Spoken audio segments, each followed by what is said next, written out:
What's going on, everyone? It's Bales. Different setup here today. First podcast that I'll be doing. Visual podcast, whatever you want to call it. This is a new thing I'm doing on the channel.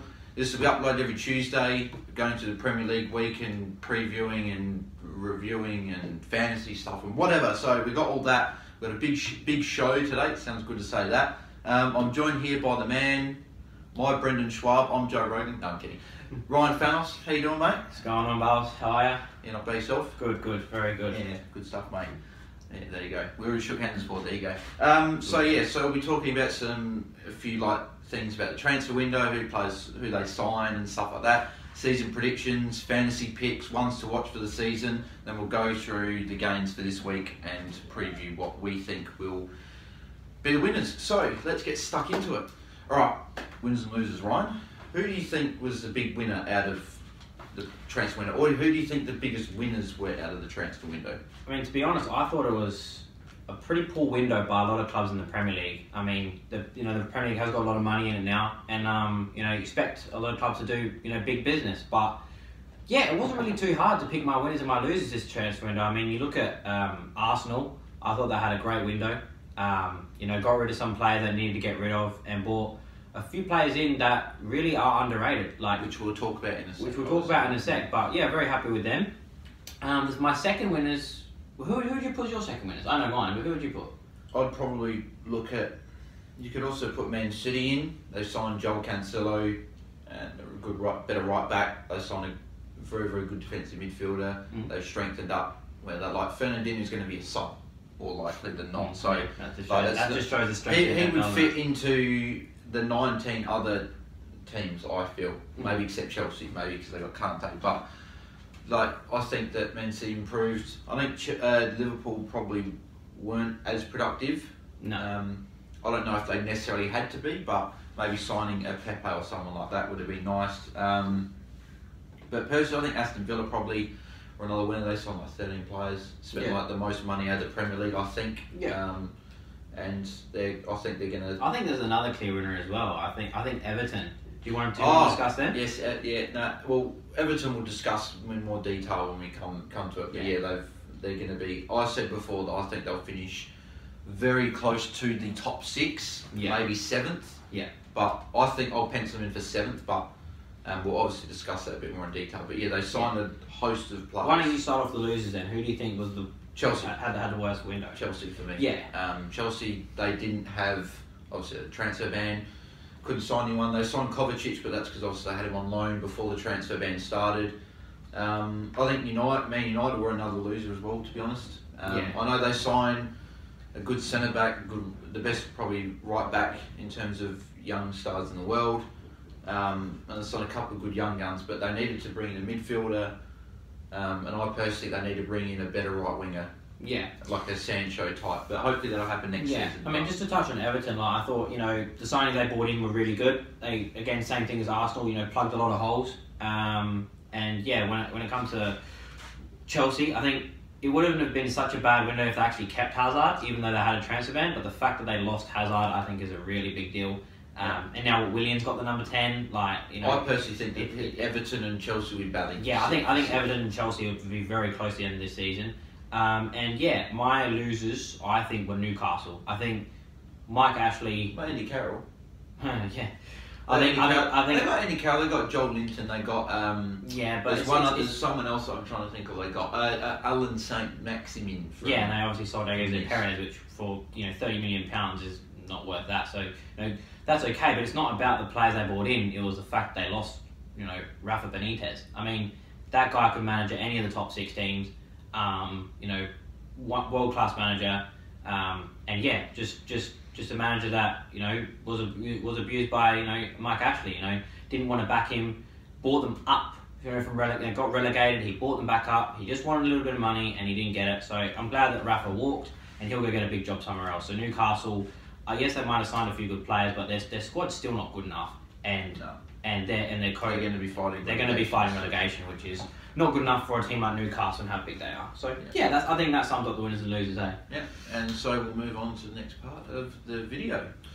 Alright, season ahead. So we got a big preview for we're going to go each club. We're going to go through who they signed who they lost, season predictions from me and from Ryan, and I'll go through some ones to watch. Ryan will add in, and then my fantasy pick from each team for the season. So first off, we start with Arsenal. I'll kick things off. At the ends, they brought in Gabriel Martellini, Danny Ceballos, William Saliba, Nicolas Pepe and Kieran Tierney, but William Saliba obviously is back on loan to St Etienne, and everyone else was for an undisclosed fee. They also got in David Luiz, yeah? And David Luiz as well. It's not written here. I don't know why. This is on the official Premier League website, so I don't know why. And then the outs, Aaron Ramsey left on a free, Petr Cech, Danny Welbeck, Cohen Bramala, Charlie Gilmore, Stefan Lichtsteiner, Julio Plegiziello, I don't know, Jordi Osi Tutu, Daniel Ballard, David Ospina, Vontae Daly Campbell, Ben Sheaf, William Saliba, as I said, on loan back to St Etienne, Xavier Amechi, Christian Bielik, Takuma Asano, Lauren Koscielny, Carl Jenkinson, Dominic Thompson, Eddie Nikitia, I don't know, I'm probably butchered half these names, and Alex Iwobi as well, and most of them left for either undisclosed fee or on a loan or on a free. So, what do you think out of those signings or losses do you think are going to affect Arsenal in the season? I don't think anyone that they sold's a loss. I mean, all of those players, I don't really know about the youth products per se. Half of those players I don't even know who they are. But the ones that we obviously do know, they didn't really get rid of anyone that was of high importance. Maybe Aaron Ramsey. Yeah, but even then, he's been there for so long, and he's been in and out of the team. As soon as he has a good run of form, he then gets injured. Alex Iwobi. Nah, he's an Everton player. It's good to go to Everton, but if Arsenal want to get back to the top, what they've signed in Nicolas Pepe is the right way to do it. I mean, world-class winger, potentially world-class. It's very hard to say that when he's out of the Prem, but I think he's going to hit the ground running. Danny Ceballos is a really well-respected midfielder. I mean, people think he's very attacking, but he actually got 5.5 tackles and interception per game last year for Real Madrid, so it shows that he can do that defensive work and help out Torreira. David Luiz, an experienced centre-back. Kieran Tierney, very good left-back. And, help Kolasinac because, defensively maybe he's not the best. But attacking-wise is very good. So I really like Arsenal's transfer window. I think there still is holes in the team, but it's very hard to, get every position sorted in one transfer window. So very good job to them. I said before, they were my winners of the window. Well, considering that they weren't going to spend much money. They said they weren't going to spend much money, and then they ended up spending a bit of money. So there you go. So I think that might have been a good tactic in the end, because if you look at Man United, I think it was pretty clear that United wanted to spend a lot of money, and I think everyone took United for a ride. I think Arsenal kind of were clever with their business and kind of said, "Yeah, they did a little bit under the radar. We'll do a few things," and then at the end of it, yeah, they're probably the big winners out of the window. So, season prediction: where do you think that they will finish? Doesn't have to be the exact position, but do you think top 2, top 4, top 6? I don't think they'll get in the top 2. I think anywhere between 3rd to 5th. And the reason why I say 3rd to 5th is if you had to give you a solid prediction, I'd probably say 4th. But it depends on injuries, it depends on form. Yeah. Look at Man United. They've had seasons where they've been better than the 6th position, but they've had a lot of injuries. Other seasons they've played worse, and then they've ended up finishing 4th because they had everyone fit. And so it's with Tottenham, with Arsenal, with Man United. We'll talk about it later, but I think they're the ones that are competing for the top 4 spots. I think Liverpool and Man City are going to be in there. It just depends on luck, really. Yeah, no, I'd agree. I'd say somewhere around 3 or 4, possibly 5th. I think it's going to be interesting to see how the first 6-7 games goes for the top 5 or 6. So, ones to watch. I've got Nicolas Pepe, obviously, as you said before, hit the ground running, and I've got Aubameyang. I think that he's going to obviously score 20 plus goals this season, and I think that he's probably going to be in the top 3 for the Golden Boot. I would assume, especially having Nicolas Pepe there is going to help him. I think having Lacazette coming on, if he comes on, even if he starts, I think it's going to help him as well. He's not just going to be having 2 centre-backs on the one. They're going to have to worry about Pepe and that. So I think he could score maybe 25 plus, possibly, I think, in a team that is probably going to finish in the top 4. So Would you agree with Yeah, those type? yeah, I'd say so. I don't really think there's anyone else to mention there. Yeah, Maybe Danny Tobias. Maybe. yeah. I think that's the other one. Maybe I think look, Torreira had to really pretty much marshal the midfield last season. Like Guendouzi was a good young player, but other than that, really, like they haven't had. And Xhaka's has great games, and in other games he does nothing. So I think to have Tobias and Torreira, there's going to be a real stabiliser for Arsenal. Yeah, and then my fantasy pick for Arsenal, I believe that Aubameyang for £11 million is the way to go. I think he's going to guarantee you to score goals, and he's going to get you the points, and he's more than likely going to play out of the 38 games. You'd probably say at least 34 plus. You'd think he's going to play, and as shown last season, he can come on and he can impact as a sub and score a couple of goals. So that's who I picked for Arsenal. So moving on to Aston Villa now, they've done obviously quite a lot of business in the transfer window. They've signed Jota, El Ghazi, Wesley, House, Target, Mings, Konsa, Engels, Trezeguet, Douglas Luiz, Tom Heaton and Nakamba, all for undisclosed fees. So there you go. So I think, as I said before, I think that they're a big win out of the transfer window. I think that obviously Tom Heaton, very experienced goalkeeper to put into the team, and I think that's important for a team that's just come up from the Championship to have a good keeper that knows how the Premier League works. And Tom Heaton just showing some of the games, like in some games, how well he can do. Just go back to against Man United with that one or so against Ibrahimovic.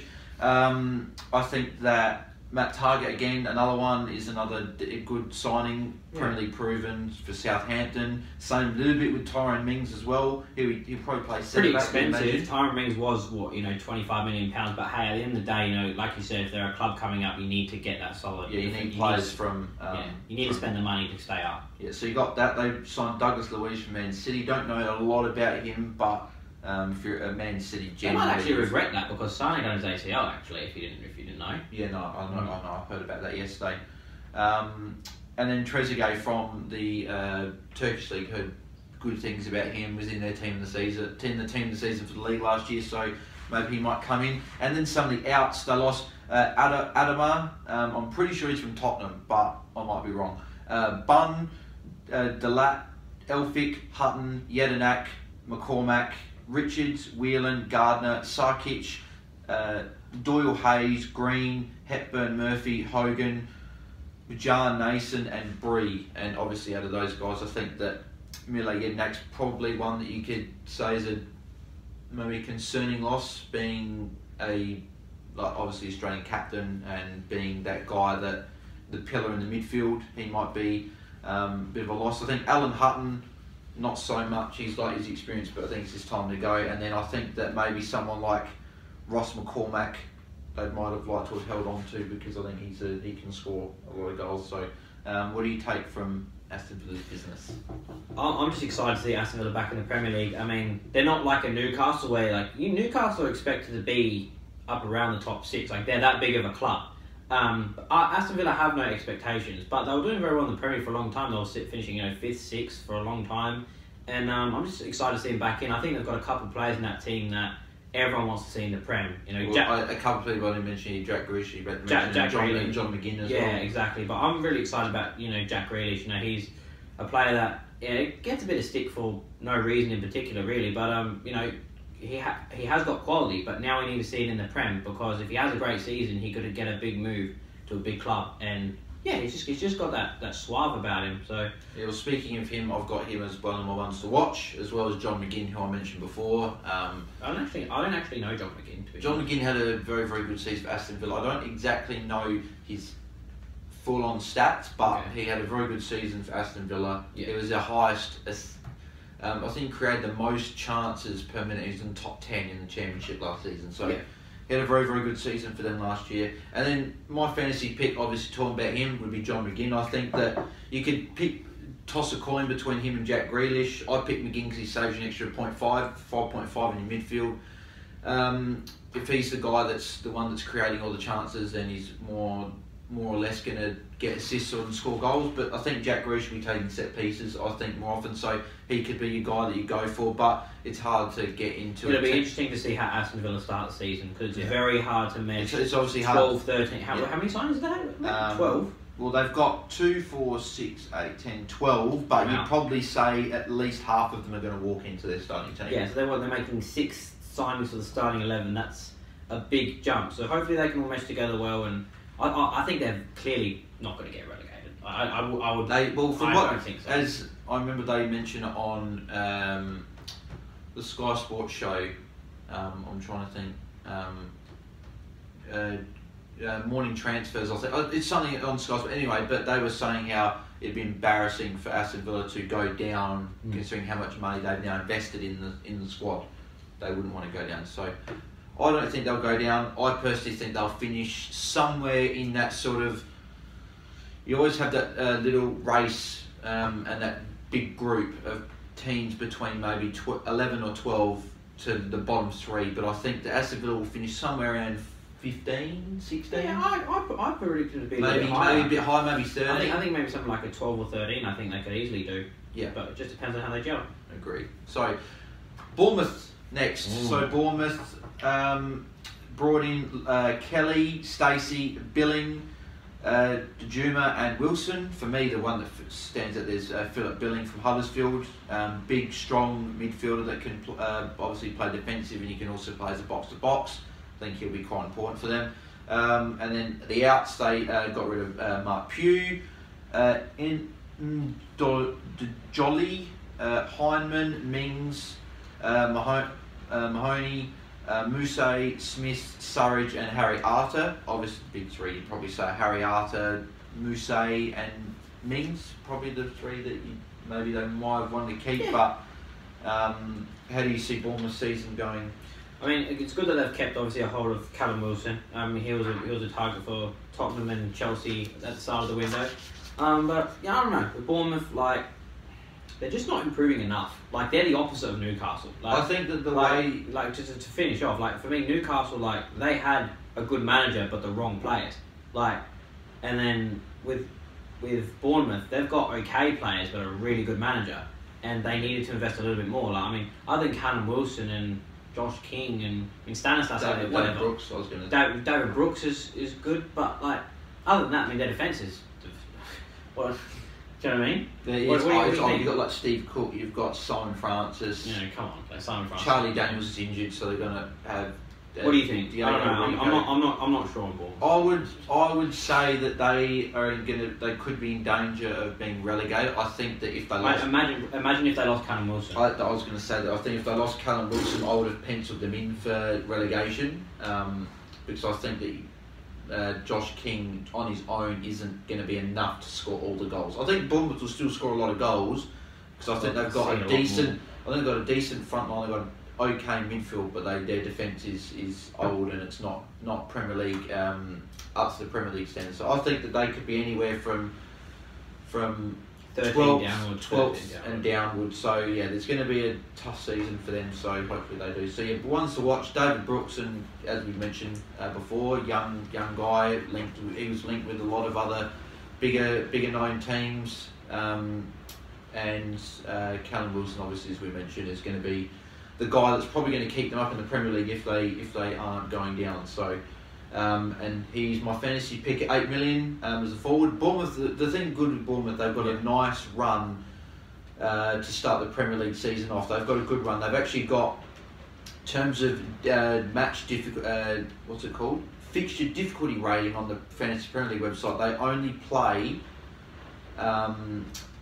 4 teams in the first 15 games that are over 4, which is Man City, Arsenal, Man United and Tottenham. So they've got a good cushy run to start. So they're going to have to pick the points up early in the season to make sure that when they do play those harder teams that they're not relying on those games to get the points. So yeah, so it's going to be a tough season for Bournemouth, but you never know. We've seen teams that are worse that have stayed up and good teams go down. So there you go.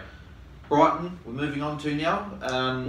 So they've haven't done a heap of business in this transfer window. They end up bringing Moy in. Is Moy in? Yes, yeah. So brought in Clark, Trossard, Richards, Freestone, Webster, Mapai, who will be very, very good. We'll talk about him in a second. Yappy and Aaron Moy, and then they've obviously got rid of Bruno, Collar, McAllister, Ben White, Matajou, Ostergaard, Knockhart, Walton, Malombi, Sanchez, excuse me, Laka, Gyökeres, Tal, Sutner, Clark, and Kayal. So obviously the big ones, as you said before, Aaron Moy is going to be very, very good player, important for their midfield.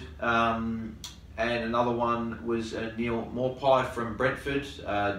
Scored quite a number of goals for Brentford in the. Are they in the one below the Championship, the League One? I think they're in the third league. I'm not sure, but obviously losing Knockhart probably is the one that they might have wanted to keep out of those names. Besides, they didn't really lose too much though, so they've got a couple of players there maybe to build on their season. Do you think that you can see them staying up, or do you think they're going to be in relegation? For me, there's about, you'll see over the course of this video, there's about 8 teams that all could be relegated. Like, there's obviously maybe 1 or 2 where we're going to go over and be like, yeah, they're definitely going to get relegated. But for me, there's like 10 very good teams in the Premier League.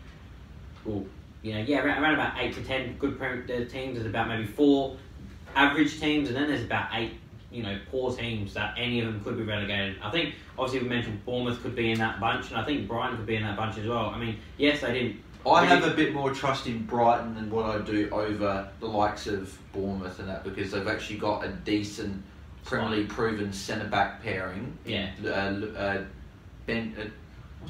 Lewis Dunk. I think it's Lewis Dunk and Shane Duffy. So they've got a decent back couple. And you don't have to have star names to warrant yourself to stay in the Premier League. That's not there's some teams who just perform really well together. Have Premier League. I think having a good centre back partnership though, that is proven, not necessarily in the Premier League, but proven in one of the bigger leagues. I think is important for any team. So any team in the Premier League, I'd be more trusted. I think personally I'll finish somewhere 15th, 14th, somewhere around there, but they could quite easily go down as well. Get a few results not go their way and they could slip down. So ones to watch, as I said before, Neil Morpie.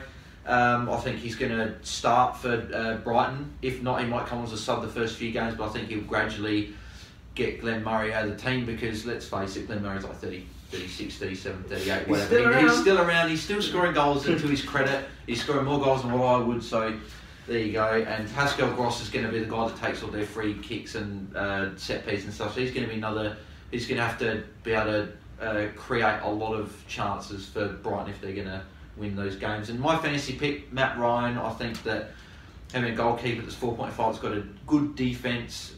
I think is very important for your goalkeeper. So if you're going down the cheap goalkeeper route in fantasy, I think to go maybe like a Nick Pope from Burnley and Matt Ryan from Brighton or something like that, and get 2 4.5s, or you just obviously go an expensive keeper and you just get one cheap for your bench. So that's what I think for Brighton. Let's move on to Burnley. So Burnley have made a couple of changes. They probably haven't done a heap. Brought in Eric Peters, Senior, Rodriguez, Cooney, Phillips, Peacock, Farrell and Danny Drinkwater, and they've lost Walters, who's funny enough retired. Finally that guy's retired, John Walters, mate. There you go. Ward, Lindegaard still floating around in teams. Peter Crouch is finally retired.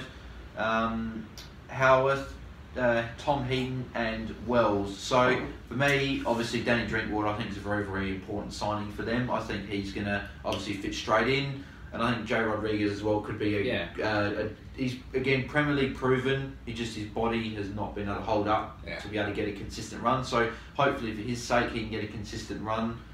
But I personally think for Burnley, I don't have too much worry that they're going to get relegated. I think they're going to finish. They could finish anywhere from 8th. I'm talking a stretch here. Like 8th is if they played amazing, they could finish 8th. I think 8th to about 13th, 14th. I think they're gonna finish somewhere around that 11, 12 mark, somewhere in that thing. I think they've got a very good defence. They've Tarkovsky and Ben Mee, obviously Premier League proven, very good centre back partnership.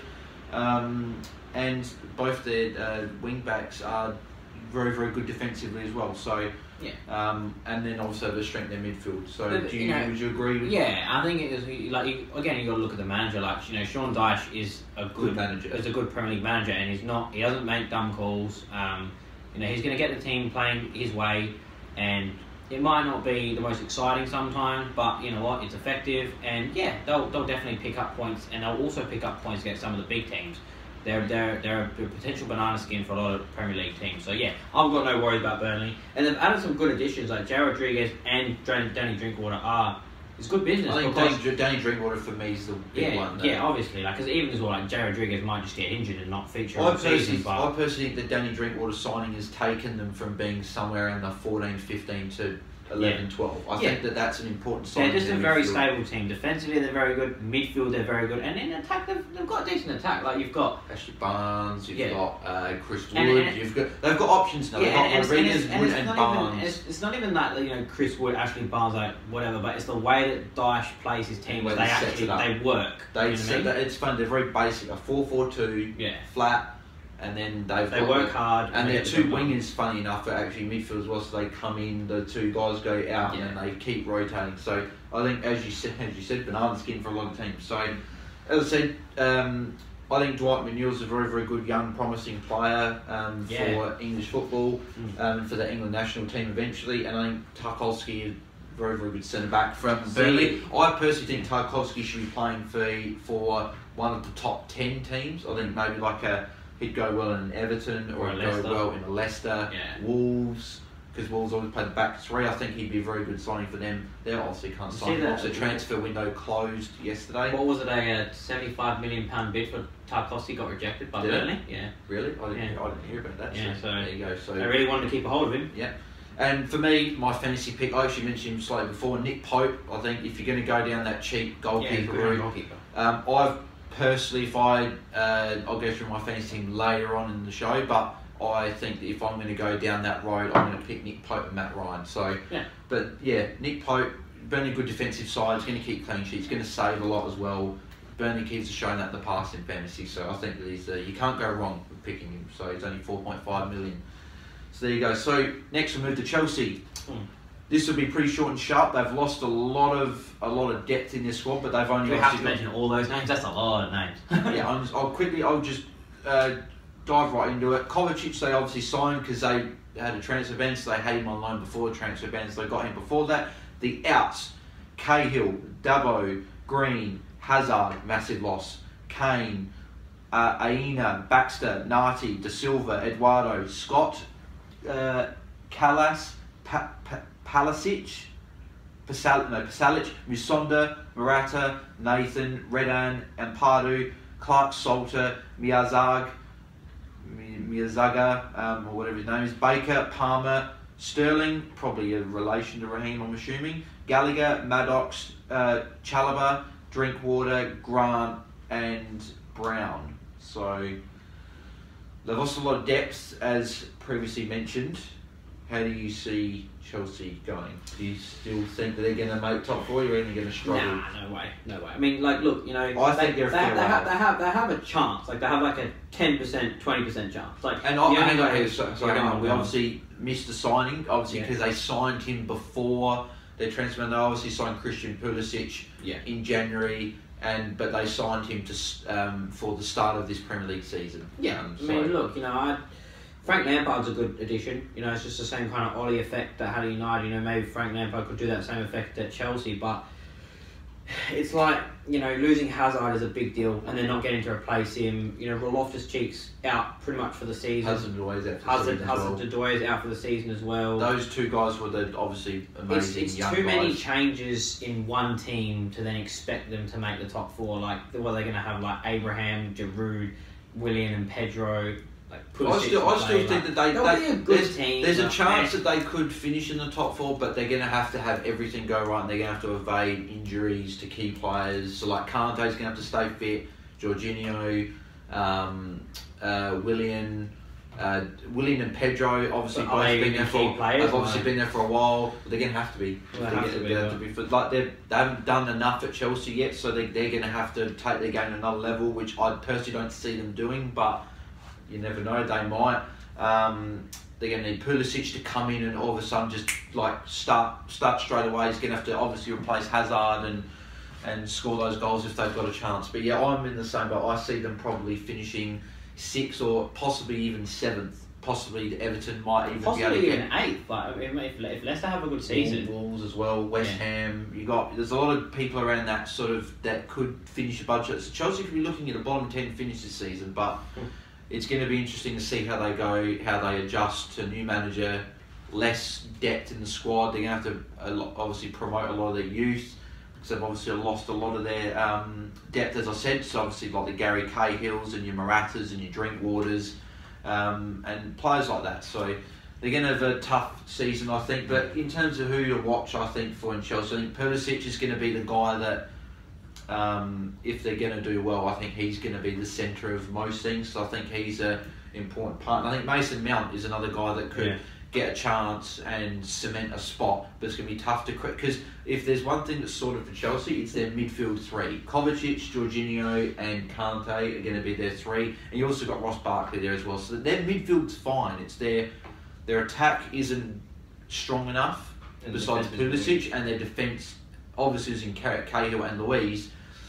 They get an injury to Rudiger or Christensen, they're going to have to play a young guy, so it's going to be very interesting. Not even that, like they're kind of overrated in their defence. Like, you know, everyone. I still personally like Alonso, but I got a soft spot for Alonso. But yeah, Alonso's good in the attack, but defensively he is so suspect. Like, you know, he was one of the players, one of the left backs that got taken on the most times last season. So defensively he's very suspect. Azpilicueta is getting a lot older now, making the mistakes that he didn't used to at the start. And look, Rudiger and Christensen's just okay, but is there a leader there?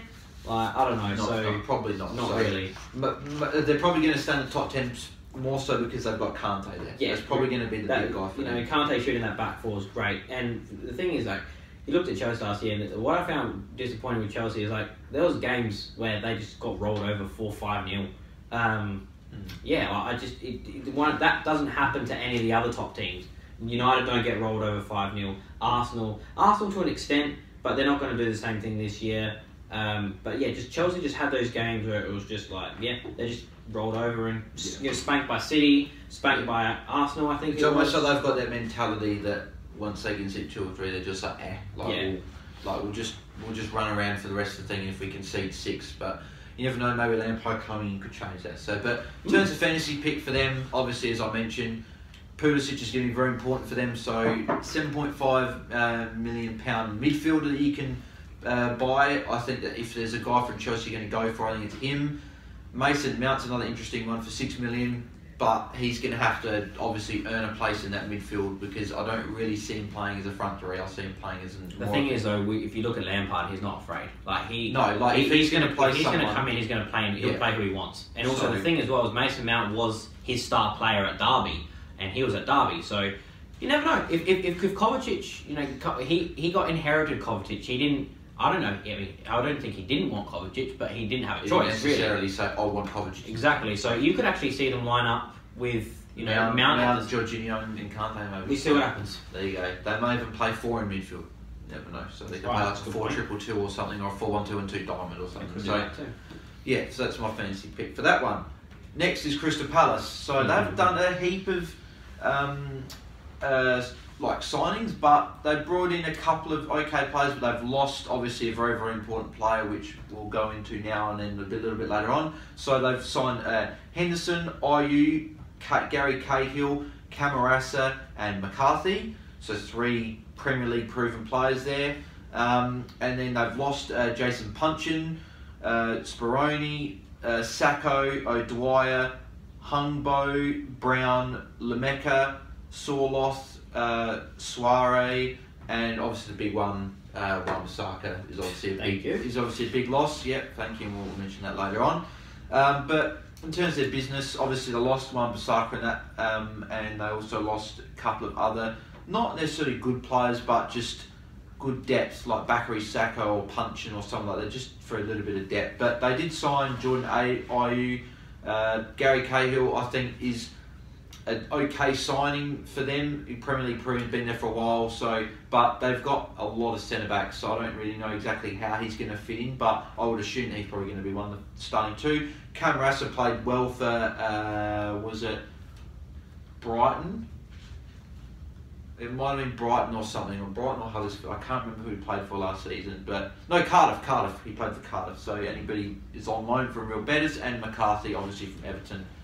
I think will be a good signing as well. So, do you see Palace in the top 10? Nah, I don't see Palace in the top 10. They kept Zaha, so they did. You know, they rejected what, £70 million plus 2 players for Zaha, and you know the thing is that's actually that's not really a big deal. But you know Zaha did submit a transfer request. I think that's just like a wrongdoing by Everton. Like I think they would have got Zaha if they wanted him.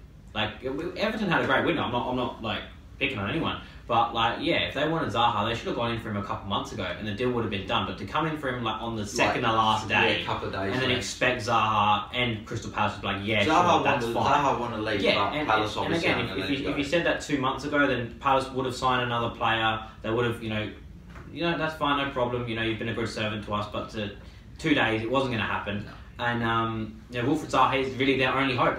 I mean, if Wilfried Zaha gets an injury, they're definitely getting relegated. Like I could put them in the definites.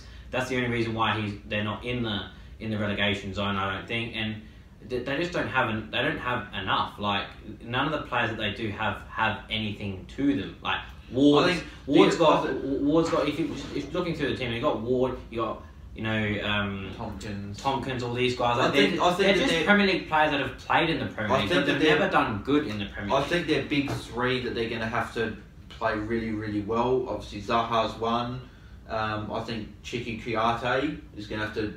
He had a bad season last year. But he's going to have to play like he did a couple of seasons ago. And I'm trying to think of the other person. Max Meyer? No, Luka Milivojevic, that's right. He's obviously the main guy in the midfield. So, but yeah, ones to watch. Obviously, Zaha. It's going to be interesting to see how he responds to, because a lot of players you can go one or two ways. You can hand a transfer request in like he did, and you can just think, you know what, stuff it. I'm in the Premier League. I'm playing football at the highest level. I'm just going to crack on with it, and we'll see what we can do in January or even at the end of next season. Or they can go the other way and they can really like struggle to impact games. They can be dropped. They can be like banished to the reserves or the whatever. So it's going to be interesting to see what exactly happens with him. But Chiki Kouyaté as well, he's going to be one to watch. I think that he's going to need to be really important for them if Palace are going to stay up. Do you see Palace getting relegated? No. At this stage, no. Just outside. At this stage, no. I think they'd finish like 15th. Yeah, but I'd agree. If they lost Wilfried Zaha, or if Wilfried Zaha decided to chuck a tanty in January or something, it's like I really want to go, they're in real trouble. Yeah, no, I agree. And as I said before, Luka Milivojevic, my fantasy pick. He's the guy that takes set pieces, free kicks, and he's also on penalties, so he's going to be important. So like 8-9 penalties last season. Especially if Wilfried Zaha's in the team, it obviously attracts a lot of penalties. So he was the most foul player in the box last season. And Milivojevic actually, funny enough, scored the most penalties in the Premier League last season. So there you go. If Zaha plays, Milivojevic is going to be a good signing. He's cheaper than Zaha. I think he's the same price or cheaper than Zaha, but midfielder, I think he's the way to go if you're going to look for a Palace player. So moving on, Everton. Big hopes for them this season, and I think that they're going to do quite well. So, Inns, Lursel, Gomez, Delph, Gabamin, Keane, Sidibe, and Iwobi, and they lost Jagielka, Williams, Charsley, Mathis, Hewelt, Lavery, Kierasi, Bramall, Hilton, Renshaw, Kenny, Vlasic, Ramirez, Galloway, Adedoyin, Dow, Virginia, Garbett, Robinson, Bowler, Lookman, Gay, Williams, Broadhead, McCarthy and Pennington. Obviously the two we mentioned that were out was Lookman and Gay, which I know a lot of Everton fans are probably a little bit disappointed with, but maybe Gay, they're like happy for him to go to a big club because he's certainly a player that's one of the best defensive midfielders in the Premier League, if not the world. Obviously he's not in the Premier League anymore, but I think that they've done amazing business. I think that their business this season's been great. I think Andre Gomez is going to fit straight into their midfield. I think he's going to be important for them. Fabian Delph isn't necessarily an amazing signing, but I think he's a good depth player. So if you have like Luca Dean, or Digne, if he gets injured, I think that he's going to be important to come in at left back. I think because Delph is that sort of player that is like almost like a Mr. Fixer. He can play in a back three. He can play as a right or left back. He can play in defensive midfield. He can play box to box. Moise Kean, a lot of raps on him from Juventus. I think he's a very, very good player for them. I think he's going to slot straight up front. I think Calvert-Lewin's probably going to move to the bench. Maybe not necessarily straight away, but I think he's going to be important for them. And Sidibe is another one. Coleman obviously had a couple of injury problems last few seasons, so Sidibe's going to have some depth. And Iwobi, from who you mentioned before, from Arsenal for an undisclosed fee. So I think that, as we said before, I think that they're going to really push Man City, and I think Manchester United, depending on how they go, I think the midfield of Man United struggling, so they could possibly even jump to 5th if they had a very, very good season. They're going to push Man City? No, Man City, you mean Man United. Yeah, you said Man City. Sorry, I meant Man United. Man City are going to finish well above them. So, I think that they are going to push United. I think they're going to push United and Chelsea and possibly even Arsenal, because Arsenal obviously have signed good players, but doesn't mean they're necessarily going to transfer into results on the pitch. So I think Everton, if you've got a surprise packet, I'm probably going to put it on Everton because, and probably people are saying, oh, why are you saying surprise packet? They're going to finish the top 8 anyway. I think the surprise packet is going to be that they have got a very small chance, but it's still like we saw Leicester win the title, so anything can happen. I think Everton have got a little sneaky hope of finishing top 4 as 4th. I think they could finish in 4th. I think that you've got Man City, Liverpool, and Tottenham are your clear top 3. I think that you've got that hunt for 4th out of United, Arsenal, Chelsea, and I would be throwing Everton in the mix purely based on what they've been able to do in business. So it's a big call, but I think it's a bold call, and I think that it could happen. What do you say in terms of that? Yeah. Would you agree that I'm not, as I said, I'm not saying they're going to finish top 4, so don't go commenting on the video saying, oh, you said Everton going to finish top 4. No, I'm saying they might, and there's a chance they could. Leicester won the title, so what do you think?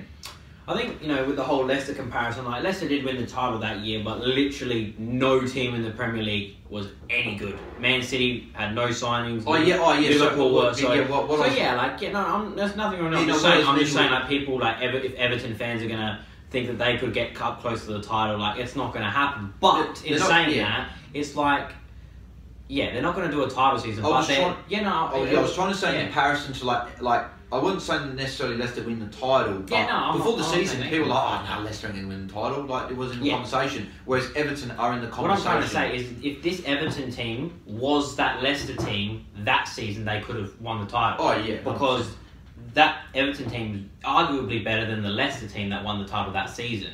But what I'm trying to say is, Everton are now in a Premier League where there are teams above them that are doing very good. They're not going to even your teams at the bottom are still any game in the Premier League is tough as I always say. But what I'm trying to say is, I think Moise Kean is a great signing. He's going to start straight away. Yeah, he has to, for the money that they've spent on him and the attributes that he has and what Everton's been missing. Cenk Tosun, like. What even was that like? Well, they've got Richarlison there as well. Yeah, they've Richarlison. Got Keane there. Yeah. They've got. Yeah, you can put Richarlison up front, but Richarlison. So would you say their front three is going to be Richarlison, Keane, and Iwobi? Yeah, Richarlison and Keane are going to be the main two, and then it's going to be one of Iwobi or Calvert-Lewin or Walcott. It depends on form. It depends on who. Depends on who earns that spot. I don't think it's the thing that I think the thing's good about Everton is obviously Marco Silva being a very, very good attacking manager. I think that they've got the options where they can play 2 up front. They can play a front 3. They can play 1 up front. They've got options now. Yeah. Last year they had Calvert-Lewin and Cenk Tosun. But Cenk Tosun wasn't. Calvert-Lewin's not bad. Calvert-Lewin's still young. He's still learning. He's still finding the ropes of the Premier League. But obviously Cenk Tosun, there was a failed experiment with that. Yeah. And then once they went down site, they were forced to play Richarlison up front for a lot of games, where I think he operates a lot better on the left. He's like a Ronaldo type.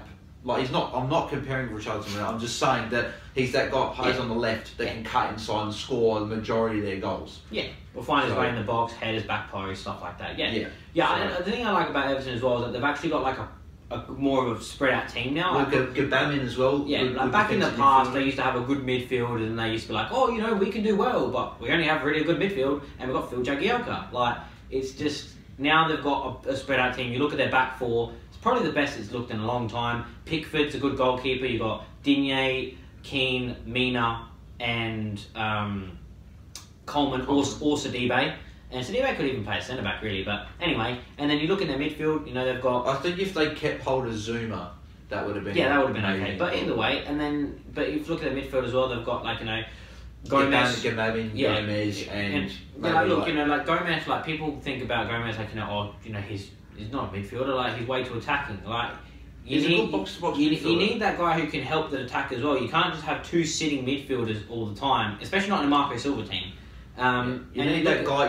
Most teams these days need that guy that can go forward as well as come back and help out. So. Exactly, and then to finish off, I think the two other things I say about Everton is their one most important player that will be firing this season. I think is Gylfi Sigurdsson. I think he is the glue to that team. People kept saying, 45 million, that's a big money move at the time, but he's worth it because he's Premier League proven. He's one of those players that, you wouldn't expect maybe at a top club, but he'll always do well. He's probably one of the best players outside the top six, I think. And to finish off, the whole Lookman and Gay thing. Lookman, I don't understand why they got rid of him, but whatever. We can't.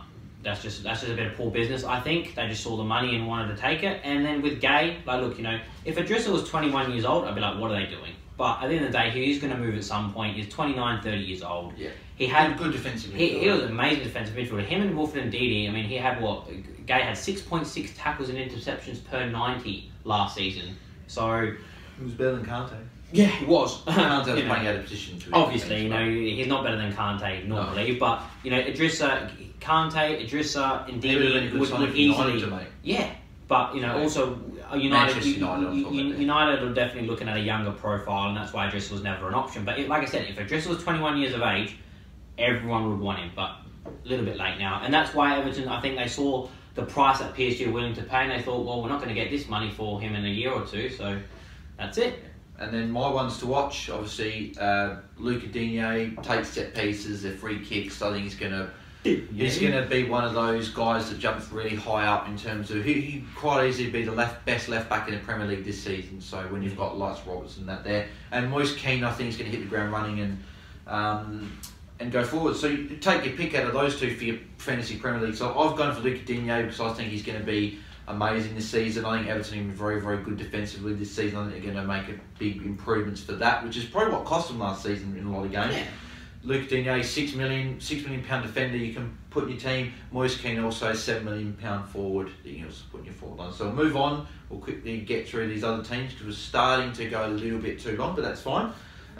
Leicester City we've got up now. So Leicester City, Justin, Perez, Daly Campbell, Hurst, Regba, Tielemans and Clark have all come in, and then they've lost Okazaki, Simpson, Iverson, Moore, Knight, Loft, Maguire, Dukwu and Elder. So obviously they've lost Harry Maguire, big loss for them I think, and Shinji Okazaki.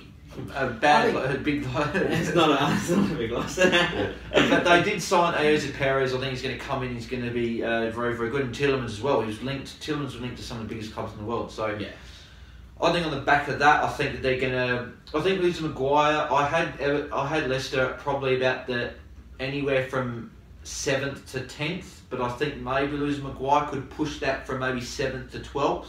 I think they might I don't know. Their defence a bit weak, but their attack is strong. You've got Vardy, Harry Barnes, you've got Tielemans, Maddison, Perez. They're going to score goals. And they've got a good midfield as well, like Wilfred Ndidi. Demarai Gray.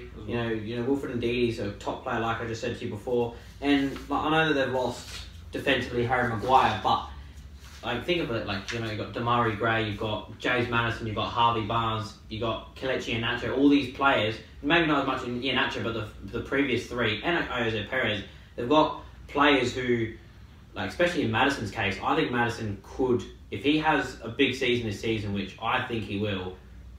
Wow, like you could see him at, like no joke, you could see him at Liverpool, you could see him at Man City, and I'm not joking. Like, you know, he English, young, very young, but his skill set. I mean, that was his first season in the Premier last season, and what he got like. He created the most chances per minute.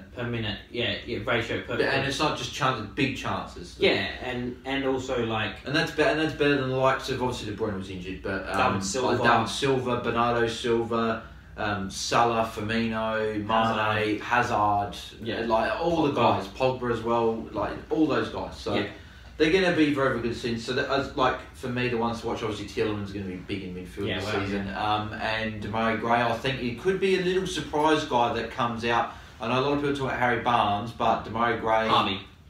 Sorry, what did I say? Harry Barnes. Or whatever. Harvey Barnes. I think he's going to be a big player for in years to come. But he's very young, obviously still. But Demarai Gray's more Premier League proven to him. I think he might surprise a few people and score a few goals and get some assists. And then Madison, for me, is the guy you want to be getting your fantasy team. Yeah. £7 million midfielder. He's the guy who takes set pieces. He sometimes takes penalties if Vardy's off the pitch.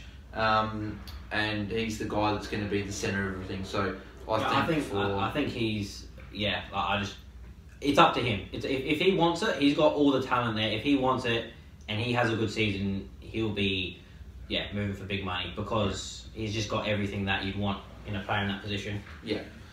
Liverpool now we move on to. So they've signed Vandenberg, Elliott and Adrian. So for me, they've obviously just signed a couple of younger guys just to develop them. Apparently Real Madrid wanted that, was it Elliott? Yeah, I think so. Yeah. And then I think Adrian's just obviously he's just a backup because they got rid of Mignolet. So Alberto Moreno, Sturridge, Randall, Bogdan, Ojo, Camacho, Grujic, Ings, De Souza, Grabara, Woodburn, Williams, Mignolet, Awoniyi, Miller, Wilson, Phillips, Johnston and Jaria. So out of those, not too much business with Liverpool. They've just got rid of just some young guys that they just think aren't good enough. Yeah, and some squad players. Sturridge, Moreno, a few of those guys. I've just thought Sturridge obviously too injury prone. They just like move him on, and Moreno, you got Andy Robertson there. So if Andy Robertson goes down, you could always put a younger guy in to play for a few games. So. Milner left back, mate. You got Milner. Milner's another one that's a bit like Delph, Mr. Fixer. Milner can literally play anywhere because he's got a very, very obviously. He's got a football brain, a football IQ, very high football IQ that he knows what's going on. He could play at centre back.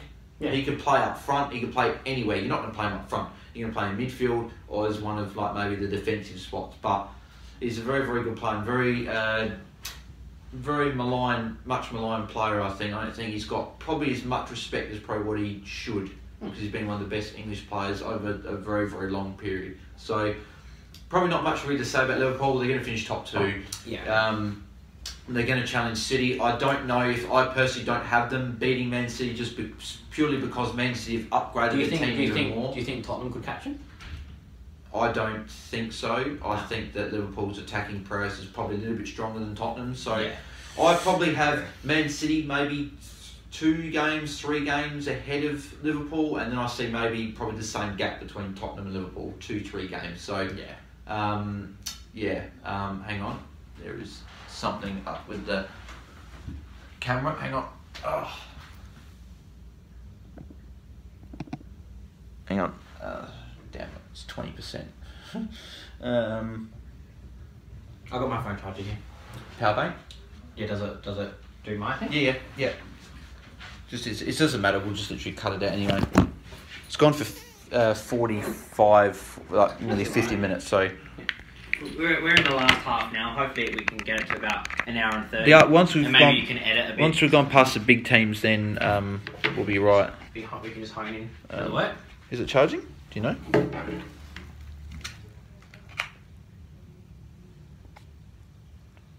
No, it's charging. Yes, charging. No, it is. You know, it's going to die. That means that it hasn't got long left. Like, you give it literally a minute and it's going to I reckon it's going to... Oh, Just leave it there, see how it goes, but don't be surprised. That's right, yeah. Okay. As long as it's flashing blue, that means it's charging. We'll see how it goes. Hang on, so what I'm going to have to do, I'm going to have to rotate it this way. There we go. This is annoying. There you go. Oh, sorry about that, guys. Camera just started to die, so just sort of make sure I get it on a charger so we can just smash through these last few. So yeah, quickly, Fabinho, one to watch. I think a lot of people have sort of thought, oh, Fabinho's just there. Like, I think he's one of the best midfielders in the world. I think you put him in the top 10, 15. Mm-hmm. I think he might. He's going to be the guy that, if Liverpool are going to catch Man City, he's going to have to improve on what he did last season and do what he was doing for Monaco the season before. So I think that, as well, Liverpool didn't even integrate him into the team till halfway through the year. Not really. So I think him at the start of the season through, I think he's going to be important. I think Ryan Brewster's another one. Obviously, one of those guys that's compared a lot to like your Mason Greenwoods and stuff like that. The young group of English players, that 17, 18, 19-year-old. Playing at Liverpool, he's going to get, if he gets a chance, he's playing in one of the best teams in the world, so he's going to get a chance. I think that when they rest, he's going to get a chance in cup games or something like that. So it's going to be important for Liverpool to breed some of those younger players. And then for me, fantasy pick, you can't go wrong. Obviously, this guy next to me thinks Sadio Mane, but for me, you can't go past Mohamed Salah. He's midfielder. £12.5 million. He's the most expensive player in the game, but he's the most expensive player for a reason.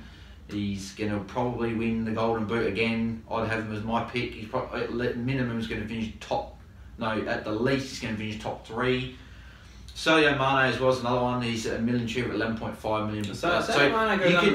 It depends sort of more your budget in fantasy. So I know he does go on the radar a bit, but it depends on your budget. I personally am paying up for Salah, but if you want to go Mane, I think he's going to do maybe just good, if not just a little bit worse. I think Mane kind of proved last season that, like, you know, it's not just the Salah show at Liverpool. Like, it's Salah Mane show. If you try to crowd out Salah, then Mane's going to be a problem. And then halfway through the game, you go, oh, well, Mane's playing well, we'll go back to him. And then Salah gets his goal. So Liverpool have that great balance. And I think there's one other player that I think is really going to come through. I think you mentioned it to me as well.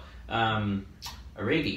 Yes, Origi. It's another one you could put as one to watch. I think there's a possibility he could start up front and put Firmino as the number 10 and then have your Salah and Mane out in the wing. So he's another player. I think Origi didn't get that game time as well because Sturridge was there last season and he was getting those minutes. And also, I think Liverpool, the reason, I still think City would have won anyway, but I think Liverpool made a few little mistakes last season in their title race. You know, not integrating Fabinho into the team till halfway in the season, Keita not playing many minutes, not giving Origi many minutes. Also, Chona being out for the season. Yeah, that doesn't help as well. Like, I still think City are going to win, but Liverpool made mistakes last season. Liverpool, we can't count Liverpool out together. They've got a chance. No, exactly. I'm just putting my prediction on. So I think number 2nd for the league. So, Man City.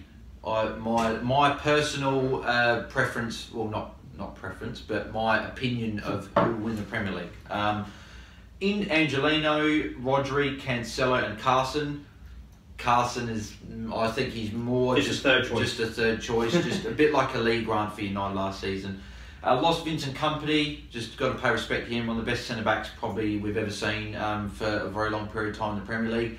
Roberts, Dele Bashiru, Nemane, or whatever they're called, Harrison, Muric, Stefan, Delph, Sandler, Richards, Douglas Luiz, Herrera, Adarim, Bioyo, and Danilo. So not really a lot of losses, but they've signed, obviously, Cancelo is going to be their starting right back, and that's going to be pretty tough for Kyle Walker. He's been there for a while, and that's a good problem to have for Pep to have there. Yeah. Rodri, obviously, is going to create another problem. You've got Fernandinho, and now Rodri. I think Rodri is probably better.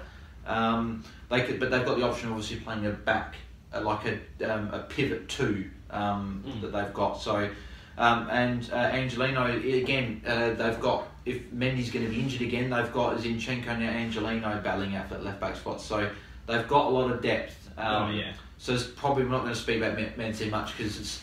We think they're both going to win the title, so that's probably all we have to. I think the only thing that I'd say about Man City is that obviously, like, you know, you just said that you know bit stiff for Kyle Walker to be getting replaced by Cancelo, and it's no guarantee. Like he might breed in Cancelo. Well, we've seen Cancelo play.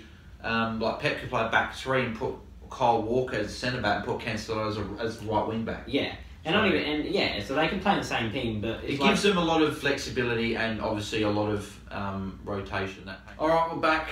Sorry about that. Stupid camera decided to go flat, so I had to quickly charge it. And we're back. So we're going to smash through the last few teams, give our predictions for the games coming up, and quick fantasy take, and then that'll be it. So it's a bit of a longer podcast. So if you see like an hour and however long, don't be alarmed, because podcast from now on will be probably less than 40 minutes, so it'll be fine. So anyway, what we're saying about Man City, we were obviously just discussing the end bit.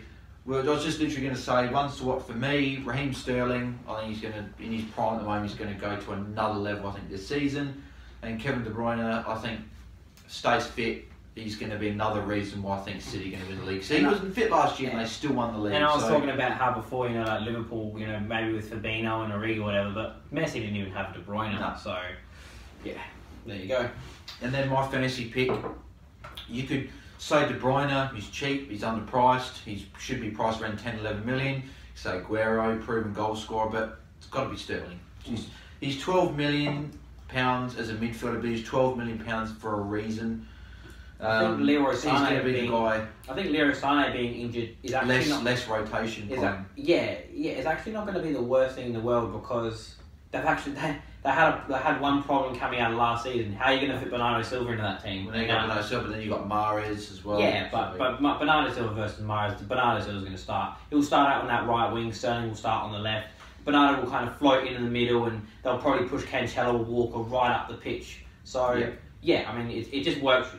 It's funny. I'm not saying it, but it works well for City that Sané in a way got injured. Now Bernardo Silva can be in the team, and I just want to shout out Bernardo Silva, because what a season he had last season. Yeah. Probably second or third best player in the league. You'd probably say Van Dijk, Sterling, and then you'd say Bernardo Silva. So he pretty much won them the title, because he didn't play good. They didn't have someone to pass De Bruyne. Yeah. Moving on, Manchester United. Wee. Hey, that's our team. Go, you Red That's just an inside joke between us. So, Man United, brilliant. So this is why we were saying before that we weren't good. Daniel James, Aaron Wan-Bissaka, Harry Maguire. That's the only business that we did, which was very disappointing. Out, Herrera, big loss. Valencia, Olasunde, is that his name? Olasunde, Wilson, Paul, O'Hara, Henderson, but he's on loan, so we lost him, and Lukaku, but then we'd loaned a couple, and Lukaku obviously for Inter Milan's record fee. We're going to win title this season. I believe. Shut up! I was going to make the joke, but you laughed, and I couldn't continue. I was in the zone. I had a zone. I was going to keep a straight face. No, I don't think Man United are going to win the title this season. As much as I'd love to sit here and say, it's going to be all sunshine and rainbows, as we're going to be sitting there eating popcorn, we're going to score 5 goals a game, it's not going to happen.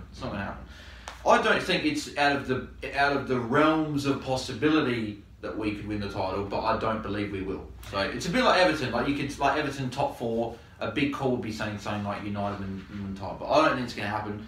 I think there's going to be a battle for top 4. I think there's a chance. I think we've got a better chance than Chelsea. I think we're going to be neck and neck with Arsenal. I think for the majority of the season, it just depends how. I think the 2 games are going to be the most important. It's going to be Man United v Arsenal at Old Trafford and Emirates. I think they're going to be two. I think they're going to be 2 really big games of the season, because they're going to probably decide the top 4. Because I don't see Chelsea being there, and Everton. I said that they may make top 4, but realistically, they're probably not. But it was just a big call made. So.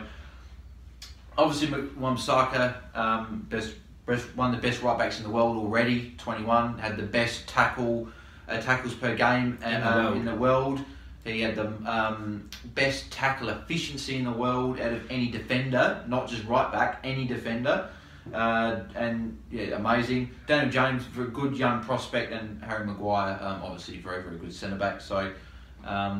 He'll obviously slot straight in, and he'll shore up United's defence, which is obviously where they struggled last year. So, I was saying to you, off air, that, wow, really? Seriously? Your phone's going to die again in a second, isn't it? It's 20%. We can keep going until it comes up saying 10%, but then that's it. Don't keep apologising. Just go to the next bit. Yeah, so as I was saying, like, you know, I think, like, I was saying that a good defensive base means a lot. Like, you know, we might even score more goals because of it. Like, I'm happy with Lukaku going that way. He wasn't our type of player. You know, we got a lot of money for him, and like obviously having Maguire and Wan-Bissaka in the defence, it allows all the other players to move on. Like last season, we sat so deep because we had to protect Chris Smalling and Ashley Young. Like you can't really attack too much when you've got those two. You know, you have your midfielders have to sit back deeper. Your wingers have to then come back deeper. Everyone can kind of move a lot further up the pitch now, so that's a good thing in one way. But in saying that, further up the pitch, we didn't even improve anyway. Yeah. I personally think that, and people are probably going to, again, say, oh, you can't say that. I think Man United's defence is one of the best in the Premier League. It's up there with Liverpool's and City's, and everyone might be saying, oh, you can't compare Liverpool and Man City's to United or whatever, but you can, because Wan-Bissaka is one of the best right backs in the world. Luke Shaw is an amazing... I think he's a better defender than Robertson. I think Robertson at the moment is a better all-round left-back, but I think Shaw's a better defensive left-back. And I think Lindelof is very, very underrated. I don't know why people don't talk about him a lot more. And I think Maguire is... if he can fit in, I think United got one of the best defences. And as long as Matic can somehow hold up, McTominay can hopefully do a good job. And Pogba, hopefully playing as number... I'm assuming he'll play number 10 now. He'll play as the attacking mid. I think they'll bring in like a McTominay or a Fred or someone. But I think United's still got an okay midfield, but the bad thing is if an injury hits someone like Pogba or McTominay or Rashford or someone, it's going to be curtains, because then I can see us slipping to 6th quite easily. But yeah, we'll see what happens. Okay. Alright, so ones to watch. Wan-Bissaka and Mason Greenwood for me are the two. They're going to surprise other people. We talked about Wan-Bissaka before, but I think Mason Greenwood is 17. 17. Yeah. 4 years younger than me. And he's scoring goals for Me United. He's got both feet. Yeah. He's going to be very good. Him maybe Paul Pogba as well, and maybe anyone other I can mention is Rashford or Martial. Martial playing up front this season, a new role. We see what happens. Yeah. And then my fantasy pick, can't go past Wan-Bissaka. It's 5.5 million for a defender that, for a defence, is probably going to keep a lot more clean sheets than what he did last season. And while you're flicking over, people keep thinking, you know, oh, Wan-Bissaka is just a defensive player with those stats. Nah, you know, in pre-season he's got 2 assists in 5 games, so he's got that attacking ability as well. Yeah, and apologies, the camera is just really annoying today. It just keeps going flat, whatever. I've got to bring a proper charger and plug it in while we record. So don't worry about that, it's fine. We'll crack on. I'm going to smash through this. And yeah, so Newcastle. So they have signed. Where do you think United are going to finish? 5th? Oh, yeah, sorry, how we feel. I said before that, well, we said it before really, we said like top 4 is a possibility, but probably 5th. I think 5th or 6th is probably going to be whereabouts we finish. So there you go. So Newcastle, Joel Linton, Scott, Turner, Jetro Willems, St. Maximin, Kraft and Carroll are in. And obviously they got rid of Diame, Roberts, Yanni, Bartlett, Balaza, Perez, Hosselu, Gibson, Woodman, Harker and Murphy. So haven't really lost a heap except for probably Easy Perez, probably a bigger loss for them. But they've signed Willems, who should be pretty good left back, Maximin, and Joel Linton will probably slot straight into the starting 11. They've got a decent front three. They've got a decent front three, so they're going to struggle, but they're going to be around the thing. They should be just okay, but if Steve Bruce can't get a hold of the team, that front three is not going to matter much, and they might go down. And that's why my 2 ones to watch is obviously St. Maximin and Joel Linton, because if Newcastle can string some good performances together, they're probably going to be 2 of the guys at the centre of it. Yeah. And probably St. Maximin's the guy that I'd probably pick for fantasy. £5.5 million in midfielder. It's cheap.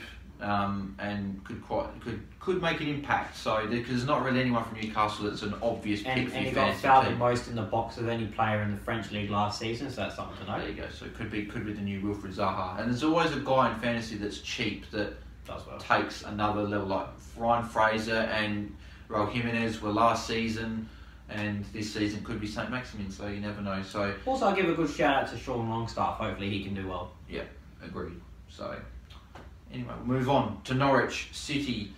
Roberts, Adsheed, Dermich, Meyer, Nizet, Bashiri, Fitzpatrick, Farman, Gilmore, Byram, Michaelia, and Amadou are new signings, and Morris, Bloomfield, Jones, Colley, Frank, Raggett, Oliveira, Morgos, Husband, Marshall, Bushiri, Jay Yesimi, and Oxborough are out. So probably the only one that most people have probably heard of is Ralph Farman from Shark. I think, again, as I said before, it's important for a promoted team to get a good keeper and like a solid keeper. I think Farman is a solid keeper, experienced, played a lot in the German league for your likes of Schalke and that, and they're one of the probably top 10 teams in the Bundesliga. So he's got experience in European football, because Schalke have also played in the Champions League a number of times, and he's been their keeper. So, and Dermich as well, coming over from Mönchengladbach, could be the guy that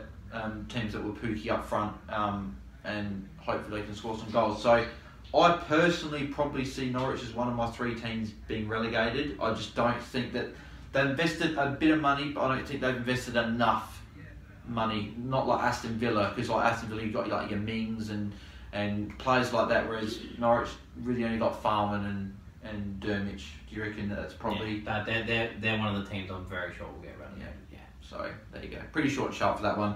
Pookie and Timu Pookie and Maximilian Aarons are the 2 guys to watch out. Aarons is a very, very good right back, one of the young English guys coming through, a little bit like Wan-Bissaka, one of those younger guys. So he could find this could be an audition for him to get up to one of the better teams, not just in the Premier League but maybe around the world, because when you're playing for a team like one of your lower teams, he's going to obviously be the right back. So we'll see what happens. But yeah, Pookie for me is the guy you'd pick up if you fancy him. Norwich are going to score. It's going to be probably Pookie, but I personally wouldn't recommend probably going for any Norwich players, just because again they're going to struggle. So you're not going to find points. But if you're going to pick someone, I'd be picking Pookie. So that's where I go for that one. Sheffield United, we're just rushing through these because these ones aren't like, we don't know a heap about Norwich or Sheffield United, but we'll just keep flying through them anyway. Sheffield United, Freeman, Jagielka, Robinson, Morrison, Mousset, Osborne, Henderson, McBurney and Verips have signed, and they've got rid of Coots, Craney, Washington, Lafferty, Lavery, Thomas, Norrington Davies, Eastwood, Greaves, Smith, Thomas, Slater, Evans and Duffy. Those names were a lot easier to read out. The simple names, and just get through them. They've invested a bit. They've got some decent players. Ben Osborne, quite a highly rated centre-back in the Championship. Mousset's got a little bit of Premier League experience with Bournemouth. Jagielka's got a heap of experience, obviously, with Everton. And obviously Dean Henderson was very, very good for them last season. They also got Ollie McBurney, who I think was in the top 5 for the Golden Boot in the Championship. So decent signing. I think Sheffield United are probably going to do better than Norwich, and I think that they're probably going to... I think they'll still probably be relegated. I don't know if they've got enough. They've got some good signings, but I don't think they've got enough to build on. I don't know if you agree with that. I'll probably have them as my other team to be relegated. And like, not even like, with the Burnley example, like, yes, that not many great players, but they've also been in the Premier League for a while and they've stayed up in the Premier League for a while. To not have that many good players and then this to be your first season in the Premier League, they're going to have to adjust really quick. I don't see it. I think they're going to go down as well. They might finish 16th, 17th if they're lucky. Yeah. And obviously ones to watch. Mousset, with the Premier League experience that he has, he could be a guy that...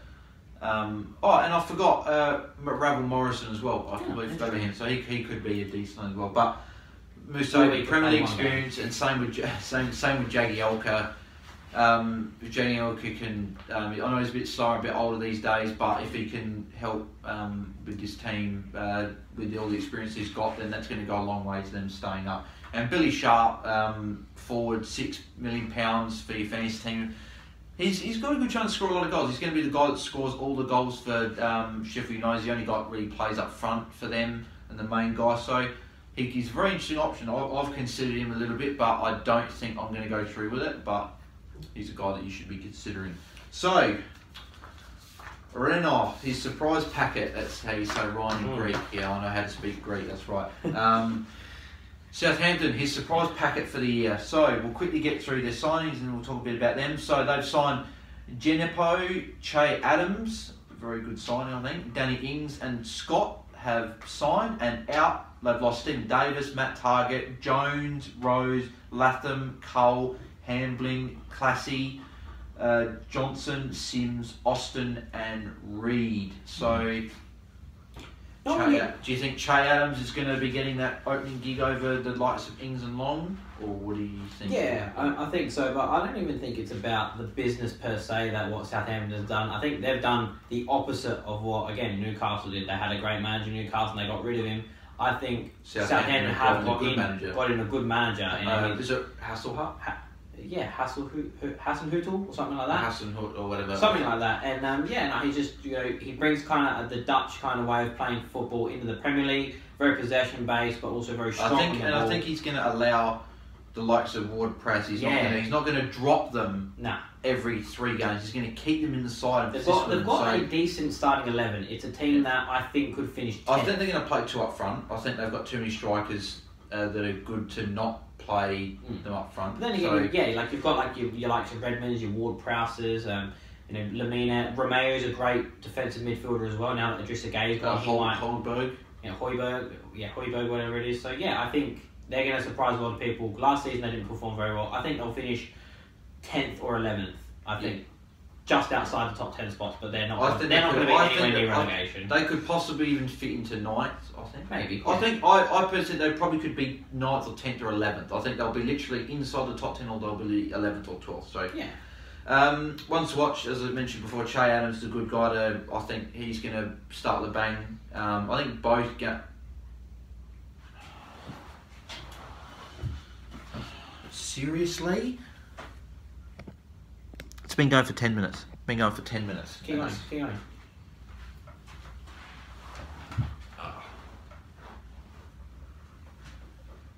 So I think Cham's he scored 2 goals, both his goals in pre-season within the first 5 minutes, I think, in both games. So he's going to be good there. Ward-Prowse as well, another guy you should be watching out for. He's going to take the set piece, the corners and stuff.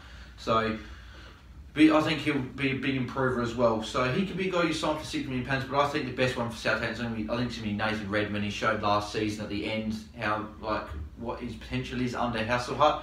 So I think he's the guy that you should be looking to sign for. At the moment, he's in my team at this moment in time. So, move on to Tottenham.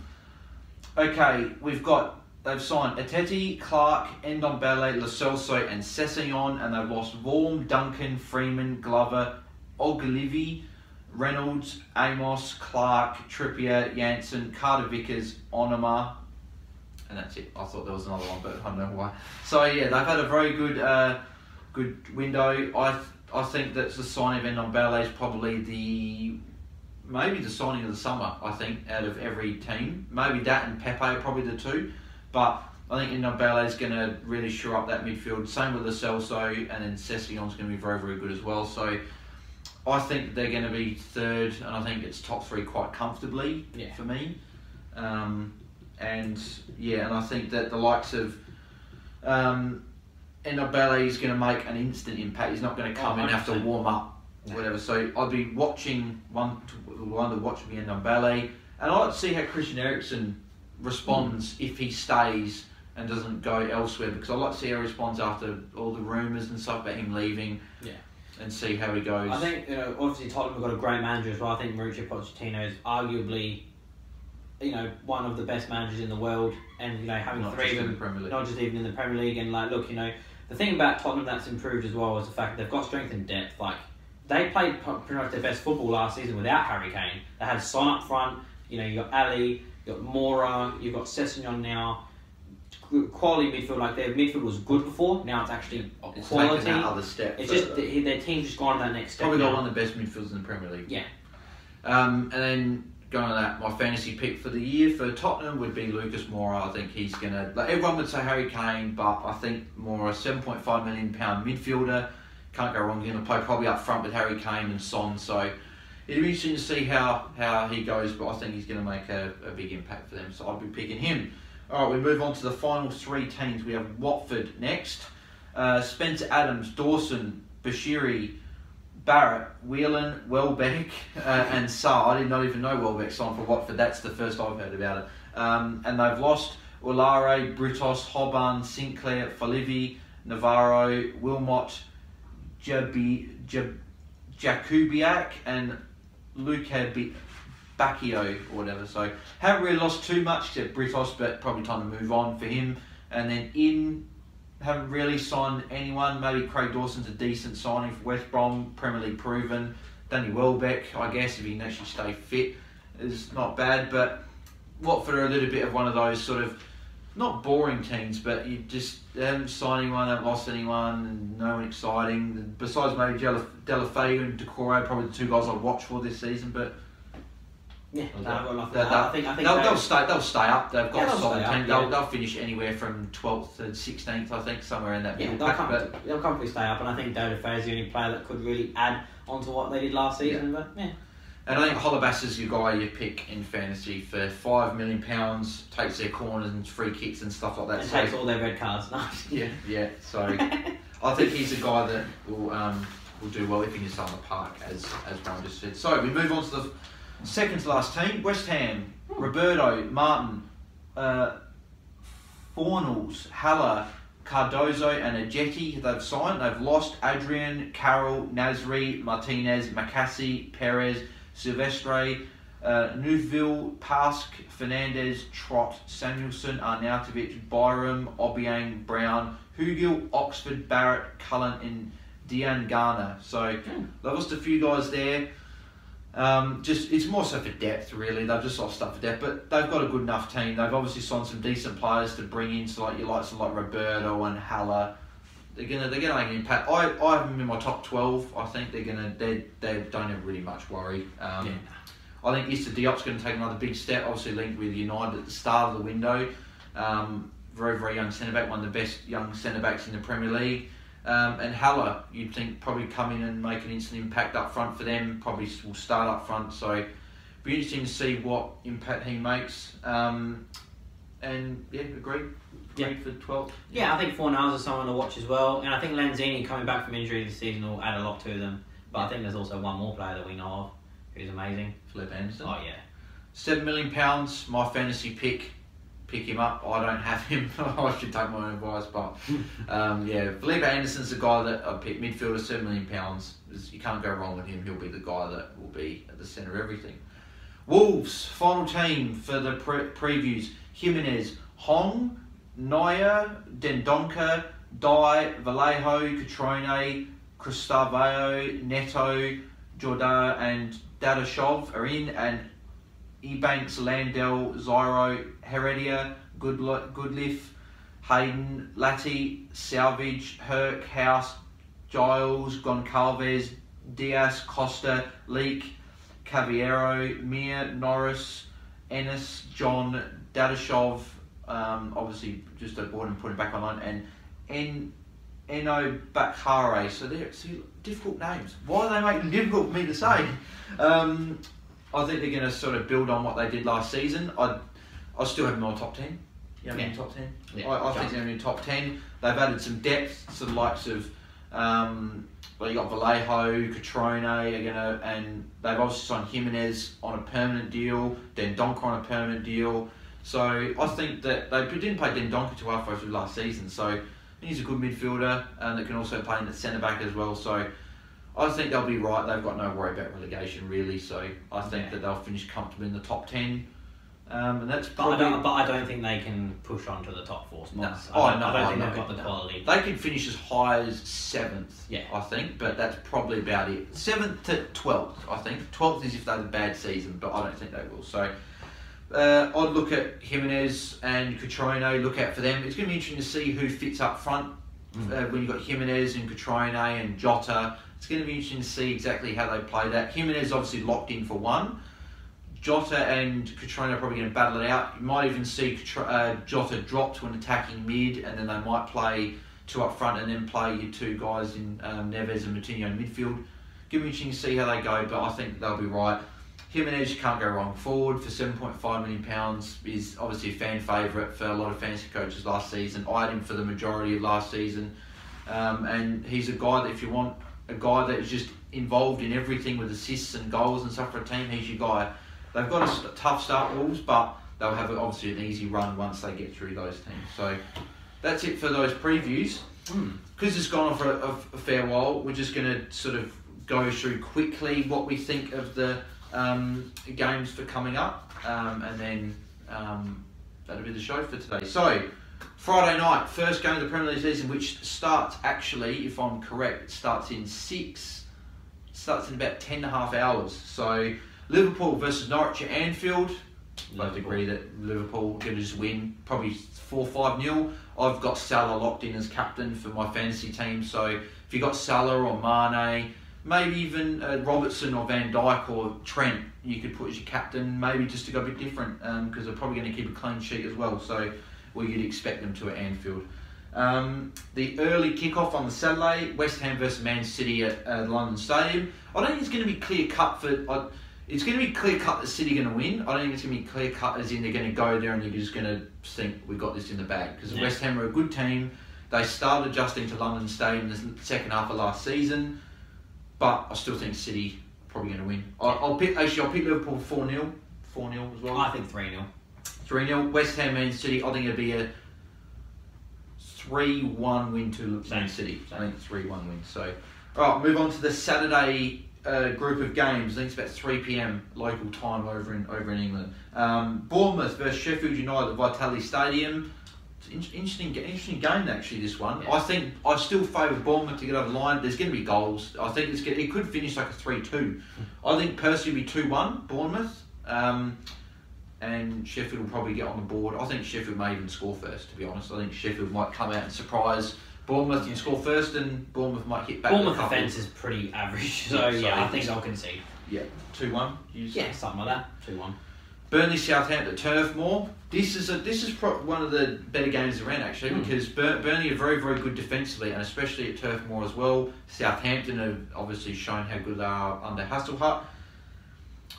I don't know. It's a hard game. I'm probably thinking maybe a 1-1 draw, to be honest. Yeah, I'd like to see Southampton. I'd like to see Southampton get up as well, but it's going to be hard against the Burnley defence. But I think I reckon I'll go for a 1-1 draw. I'll go for a 2-1 Southampton. Yeah, no worries. Crystal Palace versus Everton at Selhurst Park. We've been talking Everton up all show. Everton for me. Yeah. I think it's quite clear. Palace, they've got Zaha, but who knows if he's going to play? He might be on the bench because he handed a transfer request, and they're going to be like, well, you handed a transfer request and you don't want to play for us, so you're on the bench. I think Everton 3-0 winners. Yeah. I think maybe 2-0, but I think 3-0 quite comfortably. So there you go. Watford Brighton is next at Vicarage Road. Toss of the coin, another game. Toss the coin. You'd probably just favour Watford being at home. Probably a 1-0 win. I think it'll be a low. It won't be very high scoring at all. 1-0. Holobas, 90th minute, maybe. Yep, you agree? Yeah.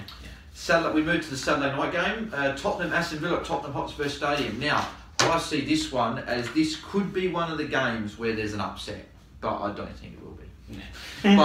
but if there's going to be an upset, I could see it being here. I could see everyone thinking, oh, Tottenham are going to do it this year, and then Tottenham just let everyone down because they do it every year. They think people think they're going to finish in the top two, and then they just they don't. But yeah, I think Aston Villa will score. I think it'll probably be 3-1. I think that Aston Villa will Tottenham will pressure them in the last half hour, and they'll be able to score a couple of late goals. Yeah, I think it might be like 1-1 going into the second half, and then I think Tottenham with like Son and Eriksen will just overrun them in the end. Yeah, agreed. So Sunday, we move on to the Sunday games. Early kickoff. We've got two games: Leicester City and Wolves at Selhurst. That's a cracking game. King Power Stadium. This is probably for me my game of the round, besides the game that we'll talk about, the last game. I can see it being a 2-2 draw. I'm going to go 2-2 draw because I can't pick it, because Leicester are very, very good. Oh, but then Wolves beat everyone away from home as well, and I don't know. I might change it. I'm going to go for a 2-1 Wolves win. Okay. But it could be a draw. But I'm going to go for Wolves just because I trust them a little bit more. They've got a more solid back line, whereas Maguire being out, I don't know what's going to happen. So do you agree? I don't know. Do you think it's a draw or? I think it might be a draw. I think it might be a 2-2. 2-2. 2-2. I think it's going to be entertaining. Yeah, no, that'd be my backup option if it's not a Wolves win. So Newcastle United versus Arsenal at St James Park.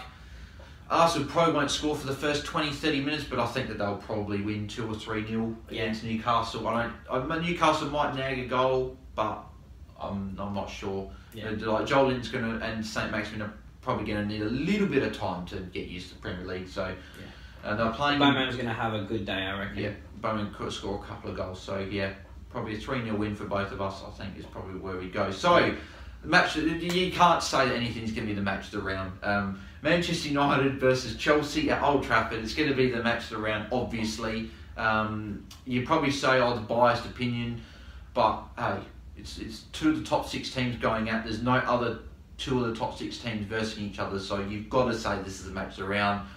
Old Trafford, big crowd on a Sunday night, except if you're here, it'll be a early Monday morning. But in saying that, I still personally think United will win. I don't think Chelsea. I think Chelsea with transfer ban haven't been uninvested enough. I think it could be a 3-1 win. I think it'll be a 2-1 win. I think it'll be 1-1 going into half time, and I think United will score a couple of goals. I think Mason Greenwood, if he comes on the bench, might score a goal to open the season, I think. Yeah, I just think we're going to win. And I think 3-1 or 2-0. I think it'll be a kind of a dominant performance as well. I think it'll be one of those games. I think people come to Old Trafford and know they want to sit back, and they know that's what they want to do against us. But yeah. So that's the games for this week. I'll quickly run through. I would have liked to have done a bit more of an in-depth thing with this, but we've gone for quite a while, so I'm just going to quickly go through it. My fantasy team for 2019-20, I should say. That was last year. So I've got Edison in goal, just paid up for a big keeper. Robertson, Alexander-Arnold just paid up. They're amazing, the 2 defenders. Digne as my defender. Going to probably be up there with those guys this season. And Wan-Bissaka, just because he's amazing. And I see United keeping more clean sheets. At the moment, I've got Jose Perez, Nathan Redmond as my 2 cheaper midfielder guys. And I've got Mohamed Salah, captain, and Raheem Sterling, my vice captain. I've spent big in midfield. I thought that's where the majority of the points are going to come from Salah and your Sterling and De Bruyne, Mane, those sort of guys. So I think you can't go wrong with those guys. And then up front, I've got Josh King and because I couldn't afford Callum Wilson and Moise Keane for Everton. I think Palace away. I think it's a great fixture to open your account for the Toffees. Button on the bench. I've just gone for just a throwaway position. Don't really care too much. And I've got Rico, Greenwood, and Dendonka on my bench. So that's what I'm. At the moment, there could be a few changes, but that's at the moment what I've got. I think honourable mentions in there. I think Van Dijk, Maguire could be potential centre backs. Yeah, Van Dijk is a little bit cheaper than Robertson and Alexander-Arnold, and Maguire's the same price. I think Maguire scores a lot of goals with his head. Both those guys score a lot of goals for defenders, so that's that. I think midfield, there's a lot of options. You can even look at someone like Felipe Anderson, Lucas Moura, Anthony Martial, James Maddison, Jesse Lingard might be getting Mason Mount if he gets time at Chelsea. So there's a lot of options there. It's definitely more in midfield than most options. Up front, we clearly know the options, but you got your big guys like your Kane or Aguero, and then then you've got like your cheaper guys like Wilson, Jimenez, Josh King, Moise Keane, few like Billy Sharp, a few of those guys down there that will be a bit. Midfield's going to be the hardest part to work out this year, but we see what happens. Maybe a few wild cards might be played early on in the season to get that midfield sorted. So, thank you for watching. We are done here for today. I've already said my captain, which will be Mohamed Salah. Your captain will be... No idea. No idea. That's who we haven't captain this week. That's all. Thank you very much for watching. If you've stuck around for the whole time, I apologise for the amount of times I've had to stop and whatever. You'll probably just see it the way through, but it feels like for me I've been recording for a long time. This podcast will now be on a Tuesday afternoon, and I'll upload Tuesday night for every Premier League weekend where I'll just preview everything, and we'll go from there. And then I'll have a Man United video after their results, just reviewing the game and just saying my opinion on it. And yeah, so as I said, also expect with that podcast to have like a review of the games that happened just over the weekend as well. Yeah, so it won't go for as long as this time. This was just with the transfer window and going for every team. But from now on, it'll just be a quick winners and losers for the week, who we think will won or lost from the week and whatever. Not necessarily who won or who lost the actual game, because they might have lost, but they might have won. Like maybe a bottom team might have lost to Chelsea, but or United or City, but they might have only lost like 2-1 or 1-0, and they might have done a good performance. So we'll talk about that, and then obviously just reviewing the quick games that went over, previewing the games coming up, quick fantasy take at the end, what trades are doing, who should you be looking to get in, stuff like that. Yeah. Quick thing at the end, and then they'll be showing go for about 40 odd minutes, maybe a bit less. So probably a bit less. But yeah, so tune to that. So go follow my Instagram account, Bailey Gang, and you find it just by typing my name, and a link and that will be in the description. My Facebook, I'll put links for my Facebook page and stuff like that, so you guys can get look on like that if you want, and you'll get notified whenever I'll put a video up, either from YouTube or from on the Facebook page. And subscribe to the channel if you haven't already as well, and like the video, so I know that you guys are actually liking these podcasts. And then go follow Ryan on Instagram at RenosFanos, and it's pretty much about the only social media he really cares about, to be honest. But yeah, so go follow him on there. He'll be joining me on podcasts in the future, whatever. I don't know if it'll be every week or if it'll just be every now and again. Probably every now and again, but there you go. So yeah, so thanks for watching, and I'll see you in the next podcast. Thanks Ryan for joining me, and I'll see you next time. I'm out. Cheers.